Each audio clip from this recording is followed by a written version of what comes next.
Hey, it's Aaron, and today I'm with the 2022 Subaru Forester Wilderness. So this is the new generation Subaru Forester, which debuted, I want to say a couple years ago. I think it was maybe last year. But this is with the new Wilderness package, which debuted on the Outback last year. I'll try to link to that video review down below. So, same sort of upgrades to this that we saw on the Outback, most prominent of which are the copper tones that are added throughout, and also a few changes to suspension and other stuff. We'll go over all of that, so check it out. Okay, so this Forester has a 2.5 liter horizontally opposed engine, boxer engine, which Subaru is very well known for. Puts out 182 horsepower, 170 something, I think it's 176 pound-feet of torque. It's a nice engine, just about the right size for this vehicle. It's not too big, not too small, just about the right size. Fuel economy is 26 miles a gallon combined. That's with the CVT, continuously variable transmission, and it's just nicely done, right? All-wheel drive is standard, of course, because again, it's Subaru.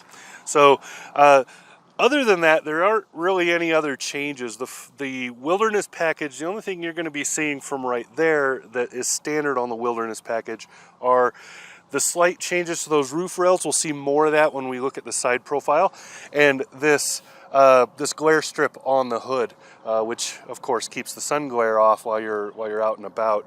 I got a little bit of mud on this just to get it to where I am. It's wintertime in Wyoming, and there's really no avoiding mud, which is, I mean, great, right? Let's check out the sides. So from the side here, you're seeing the classic Forester in the current generation, the classic Forester profile. The Forester, in most people's minds, and this is mostly accurate, is a boxier, larger version of the Outback. And that's pretty much true. The Outback has more of a wagon style, so it's a little more swooped on the roof. It's a little bit shorter in overall body height and all of those things. So the Forester is the more SUV of the group, and it has lots of interior space, tons of it. There's 69 cubic feet of cargo when you fold down the front seats. We'll talk about the interior in a little bit. Right now I want to look at this side profile and show you the lines and what it's doing, and then also I'll just walk in so you can get a little perspective. And this is where most of the Wilderness package stuff will become obvious. So for the lines, you can see it's pretty straightforward Subaru stuff. Big hump here in order to create a bigger fender from the front profile, but not a bulbous one from the side. So that's a cool design element. It flattens out the hood and accentuates the fact that that is a boxer, not a standard standing upright engine, which, again, Subaru thing. On the Wilderness package, you can see these are beefier here. This is beefier here. From the front, you can't tell as much, but from the side, you can see how much thicker and heavier that is. The rocker panels down there, also much heavier, and then they add those accents to make them, so you can see those little bubbles on the bottom to make them look tougher. And then you can see the Wilderness package emblem right here. You can see the copper notes up there, and then if you're looking really close, look underneath it. That's I believe it's 9.2 inches of ground clearance. Standard on this, I believe, is 8.6. I'll fix those numbers on the screen if I'm wrong. And that is a big difference. Slightly beefier suspension in order to make that happen. Otherwise, as far as I know, the all-wheel drive system is exactly the same, but it's a Subaru all-wheel drive, the symmetrical, and it doesn't need to be changed. It's very, very good for most of the stuff you're going to be doing with a vehicle like this. So there's a large portion of the changes, and then I just want to talk about some of these body lines. Let's look at some of this design here. There's a line that starts right about here and goes underneath that mirror and all the way across to create the belt line. Right underneath that is another line right here that runs underneath the door handle, and then on top of that door handle to swoop up following this line. that creates multiple light shelves, which make a lot of accent when you're driving. So the color on this car will matter. Honestly, if I were buying, I would avoid the white color because you will not see those light shelves very much at all. The black color you will a little bit, but not as much as you will with like this blue, which is kind of a signature Subaru color, and with the reds that you can get this in. So those colors will show that off a whole lot better. But the panels from here down are pretty flat. Which is why the interior has so much room. The doors are flat and sticking out, which allows means the door won't impede on the interior, which means more overall interior room. And then you can see the greenhouse shape. Pretty classic Forester. It's been like this probably since the beginning. It's more or less had that same design. And then those roof rails, those are functioning roof rails. Those roof rails are, well, you can see the copper, almost golden caps on them. That copper color carries throughout, so you see it down there on the Forester emblem. You see it on the inside with stitching and the Wilderness tags and other stuff that's in there, the floor mats and so on. That's part of the package.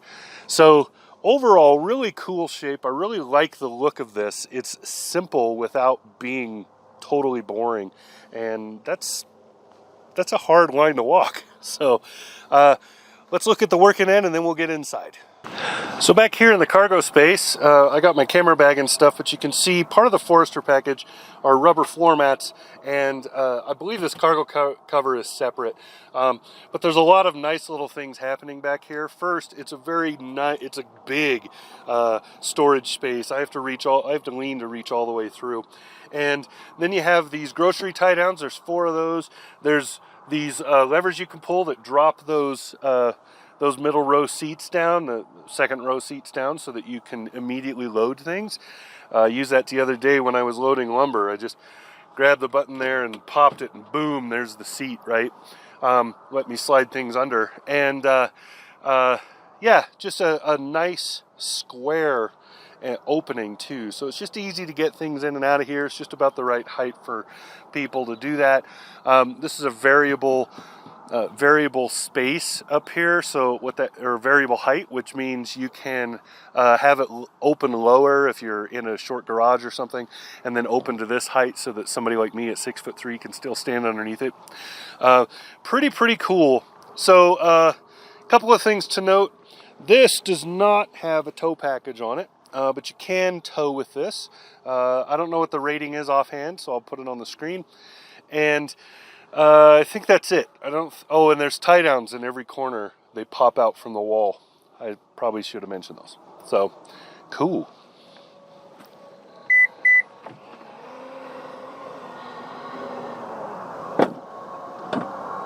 So back here in the back seat, I have pretty good leg room actually. This is set for me at 6'3", and I have tons of knee room left, more than 3 inches. Pretty comfortable on the outboards, the middle not so much, but that's kind of normal. You have lots of interesting storage. There are double pockets back here, so you can actually put multiple things in these seat backs. There's some USBs in this model and a few other things. Headroom is a little iffy. The only reason I don't have a lot of headroom, I'm actually barely touching the top when I sit up, is because this has the large sunroof. If it didn't have that sunroof, I would have more headroom in here. So that's an FYI for those that are maybe shopping and packaging. If you have tall people that are going to be sitting in the back, you're probably going to want to avoid getting that sunroof if you can.